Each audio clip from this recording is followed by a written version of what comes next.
Samantala, pagkatapos ng ilang araw ng halos walang tigil na pag-ulan, bunsod ng habagat, tumambad sa mga residente ng Barangay Baclaran sa Parañaque City ang Redemptorist Water Channel na tila naging dagat na ng basura.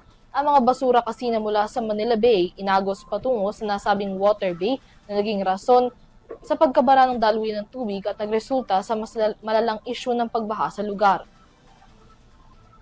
Kaya naman puspusan na ang isinasagawang clean-up operation sa lugar upang malinis at mahakot na ang mga basurang tinangay sa Redemptorist Water Channel.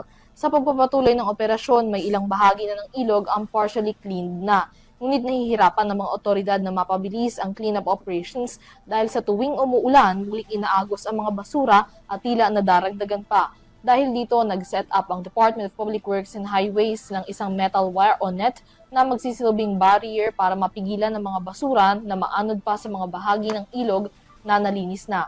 Katuwang ng lokal na pamahalaan ng Parañaque City ang DPWH, MMDA at DENR para mapabilis ang proseso ng paglilinis. 2 backhoe, isang backhoe loader, 5 dump truck ang idineploy ng DPWH para sa cleanup operations. Nanawagan naman ang Malacanang sa publiko na ugaliin ang maayos na pagtatapon ng mga basura upang maiwasan ang mga similar na insidente.